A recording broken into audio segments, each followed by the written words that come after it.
I am Miriam, and I did not leave the occult to stay silent. Like this video now, comment boldly and share it, because what you are about to hear exposes a living threat. Watch until the very end, because if you leave early, you may miss the key that breaks what's been targeting you. Do you feel watched, drained, resisted, confused, yet you can't name the source? This is not imagination, this is exposure, and the veil is coming off. An awakening is unfolding, and hidden hands are about to be revealed. The first sign is always the most ignored, because it doesn't look like an enemy, it looks like familiarity. When someone is bewitching you, they rarely come as a stranger. In the occult, power works best through access. Access to your voice, access to your emotions, access to your routines, access to your weaknesses. That is why the person attacking you spiritually often sits close to you. They know your patterns, they know when you are strong, and they know exactly when you are vulnerable. You feel resistance around them, but you can't explain it. Your spirit tightens, your energy drops, your clarity blurs. Nothing obvious is said, no open confrontation, no visible hatred. Yet after interactions with them, something feels off. You feel heavier, more confused, less motivated, more delayed. This is not coincidence. In the occult world, we were trained to disguise hostility as concern, to wrap manipulation in kindness, to hide jealousy inside support, to cloak spiritual attacks with smiles. You must understand this clearly. Witchcraft does not require constant rituals. Sometimes the spell is sustained through emotional proximity. The first sign is consistent inner resistance when dealing with a specific person. You pray well alone. You think clearly alone. You feel aligned alone. But after engaging with this person, your spiritual focus scatters. Your prayer feels blocked. Your peace drains. Your confidence collapses. This happens because spiritual contamination does not announce itself, it seeps.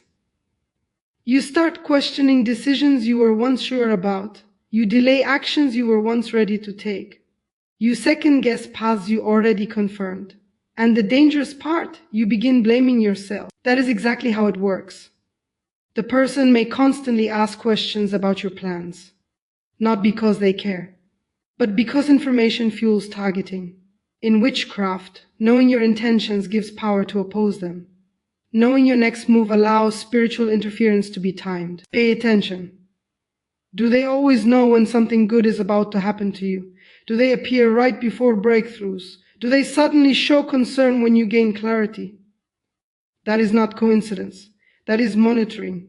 Another sign is subtle discouragement masked as realism. They don't say, "Don't do it." They say, "Are you sure this is the right time?" They don't say, "You will fail." They say, "I am just worried about you." These words sound harmless, but spiritually they function as anchors. Anchors that slow you. Anchors that weaken momentum. Anchors that plant doubt. In the occult, words spoken repeatedly over time become instructions to the subconscious. And when your subconscious absorbs doubt, your spirit fights uphill. You must understand something critical.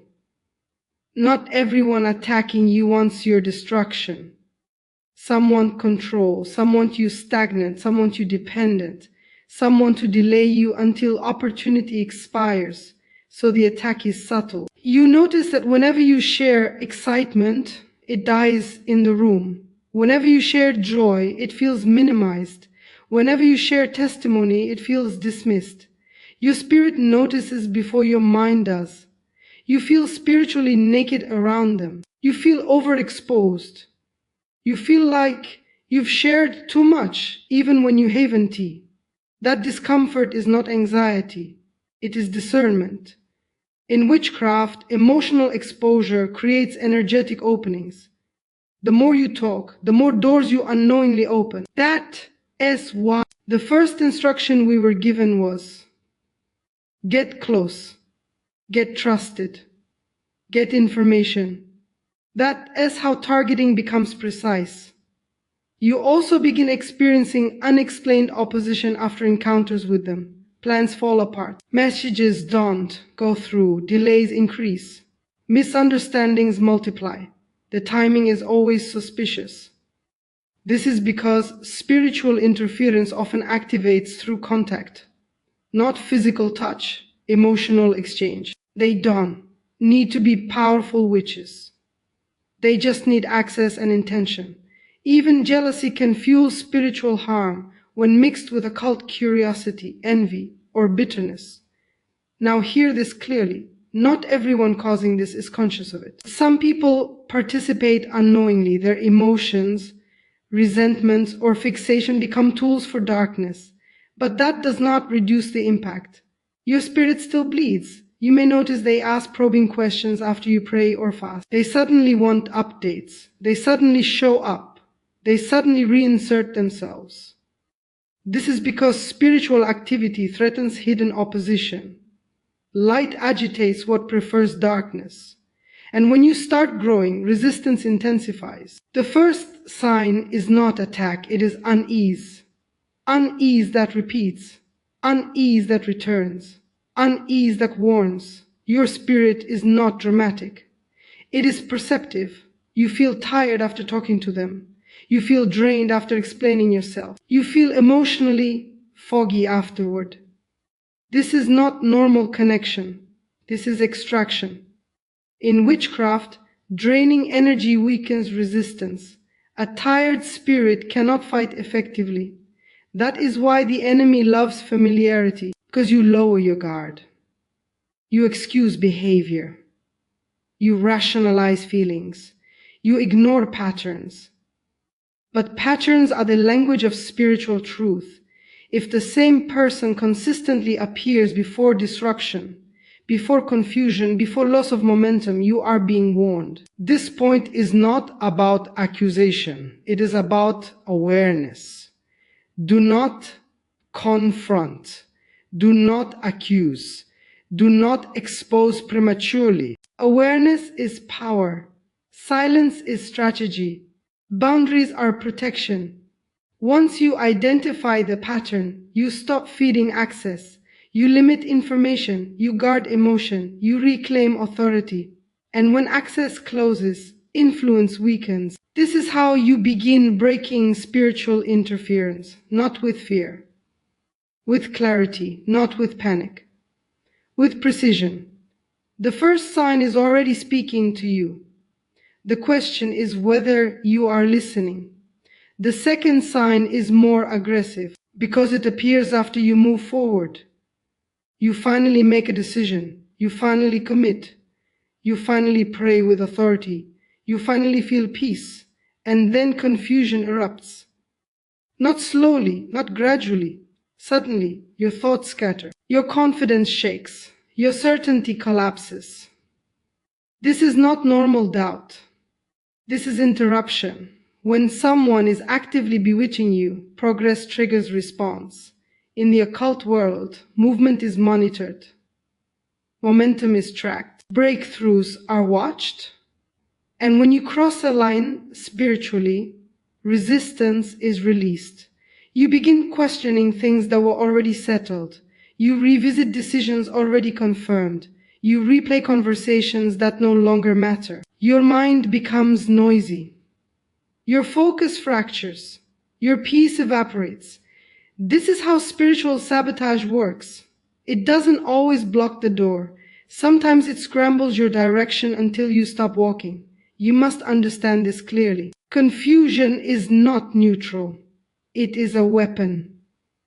In witchcraft, mental disruption is more effective than physical opposition. A confused person delays themselves. A confused person self-sabotages. A confused person retreats without being chased. That is the goal. Notice the timing. You feel strong in prayer. Then suddenly, you can't concentrate. You feel clarity about a relationship. Then suddenly, emotions flood back. You feel released from fear. Then suddenly, anxiety spikes. This is not emotional fluctuation. This is counterattack. and it often happens after you interact with a specific person, a phone call, a message, a casual meeting, nothing dramatic. But afterward, your inner alignment shifts. You begin feeling guilty for growing. You feel selfish for choosing yourself. You feel uncertain about boundaries you were confident setting. This is because spiritual interference targets conviction. In the occult, conviction is dangerous. Conviction breaks control. So confusion is sent to dilute it. Another sign is spiritual noise during prayer. You try to pray, but your mind races. Random thoughts intrude. Old memories resurface. Doubts speak louder than faith. This is not weakness. This is interference. Witchcraft attacks prayer by creating mental static. Not by stopping you from praying, but by making prayer ineffective. You speak words, but feel disconnected. You finish praying, but feel unfinished. This frustrates you, and frustration weakens persistence. That is intentional. You may also experience sudden forgetfulness of spiritual truths you already know. Scriptures feel distant. Promises feel unreal. Hope feels theoretical instead of alive. This is spiritual amnesia. In occult operations, confusion is used to erase progress without confrontation. You don't feel attacked, you feel lost. And lost people are easier to influence. You may start seeking reassurance from the wrong places. You ask people who benefit from your confusion. You seek advice from those who gain access through your doubt. That deepens the cycle. Another sign is emotional contradiction. You feel peace and fear at the same time. Faith and anxiety coexist. Joy and dread clash. This inner conflict drains strength. In witchcraft, internal division is more powerful than external attack because you fight yourself. Pay attention to this detail. The confusion is not random. It attacks areas tied to your calling, your purpose, your identity, your next step, not everything, just what matters most. That precision reveals intention. You also notice an increase in distractions, sudden busyness, unexpected interruptions, urgent but unimportant issues, anything to keep you from stillness, because clarity comes in stillness. And stillness threatens interference.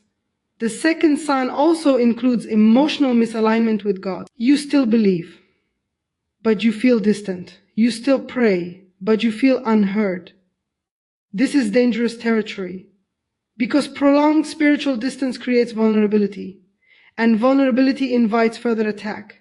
Now hear this carefully. Confusion is not a sign you are failing. It is a sign you are advancing. The enemy does not waste resources on stagnant targets. Resistance follows relevance.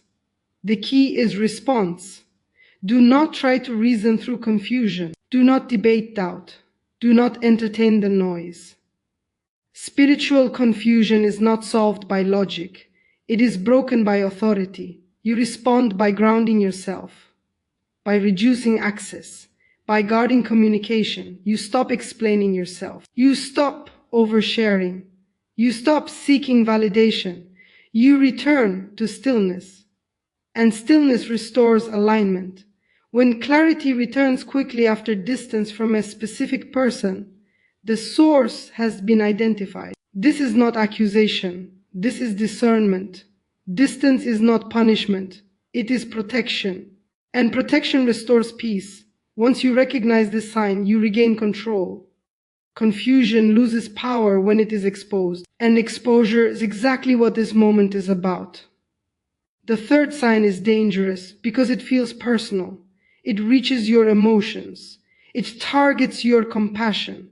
It weaponizes your empathy. This is where many people lose discernment. The person influencing you spiritually does not always act hostile. They act invested. They act involved.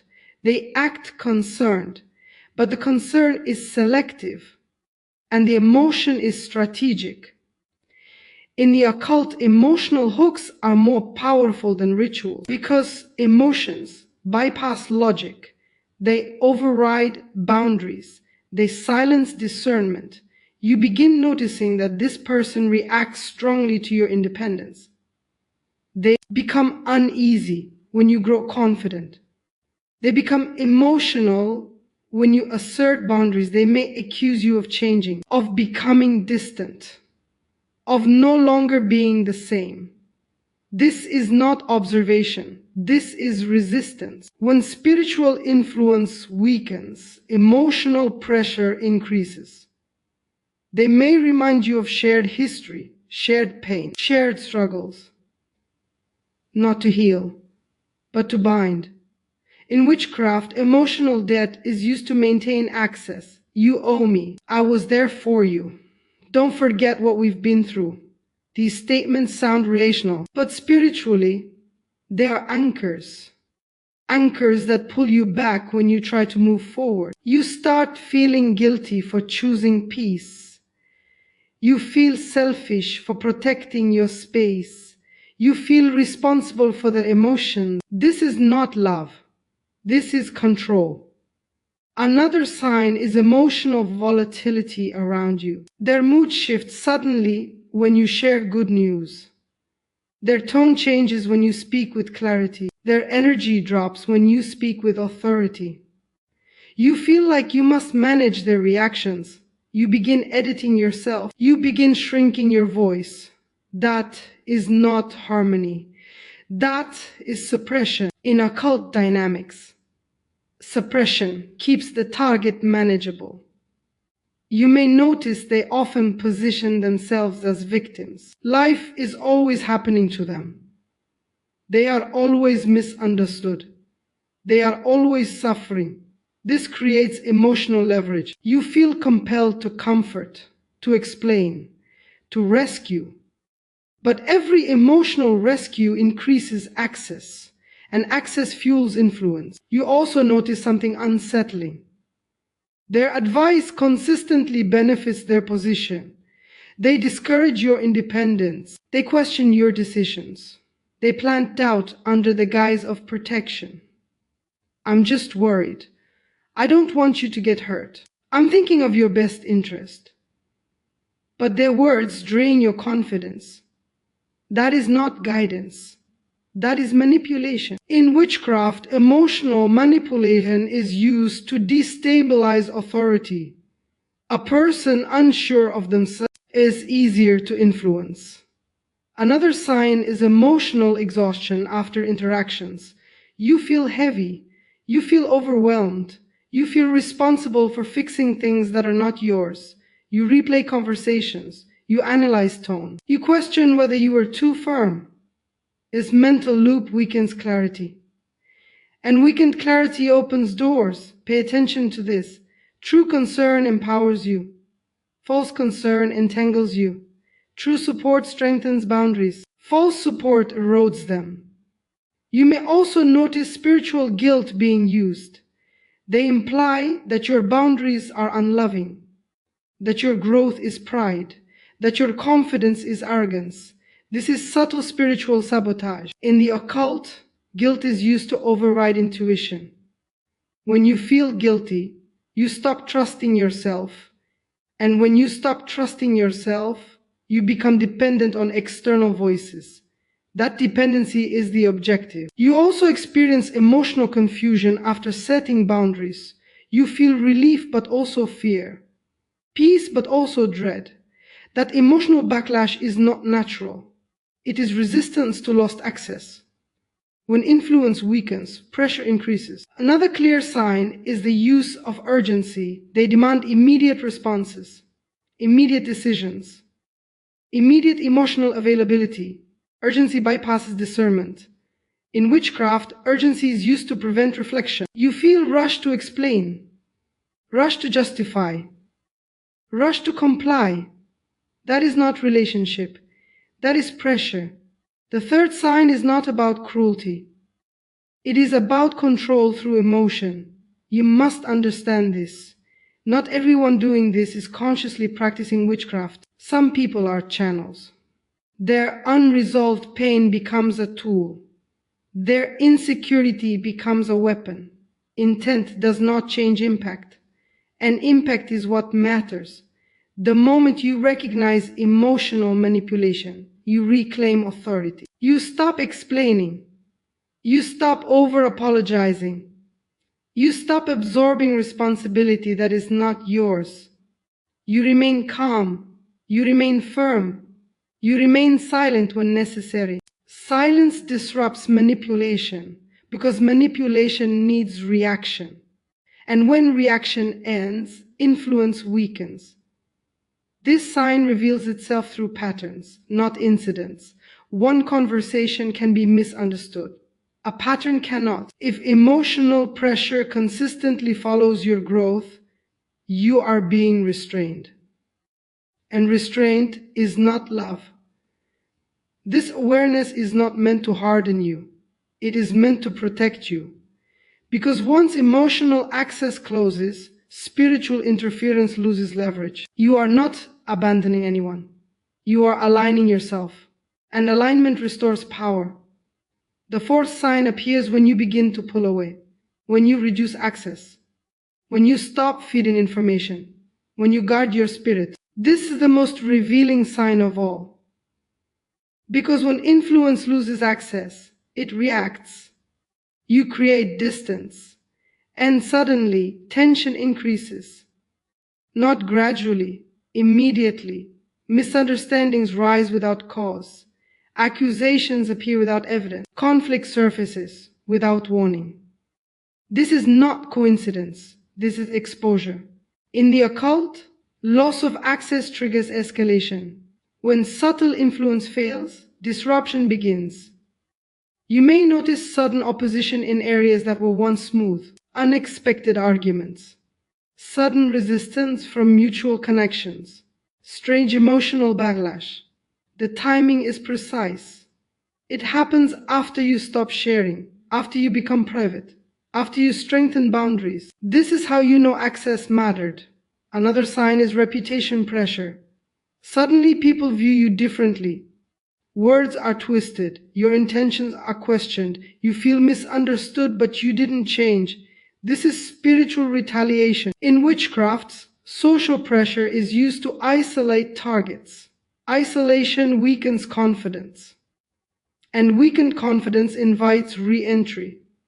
You may feel tempted to explain yourself, to clarify, to defend. Do not. Explanation reopens doors. Silence preserves authority.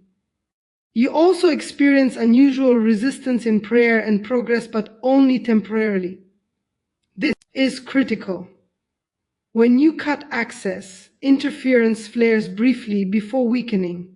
You feel spiritual pushback, sudden fatigue, momentary heaviness. This is not defeat. This is withdrawal resistance. Dark influence does not leave quietly. Another sign is emotional provocation. They attempt to trigger reactions.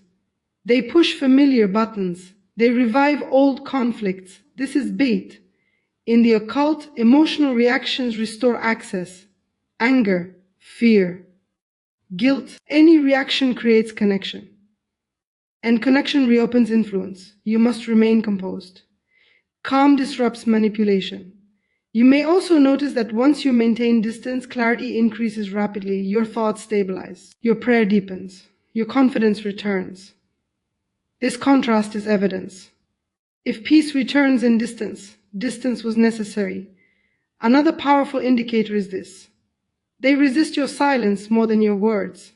They demand explanations. They push for conversations.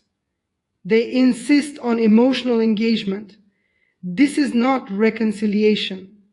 This is access retrieval. When influence fades, urgency rises. Do not mistake urgency for sincerity.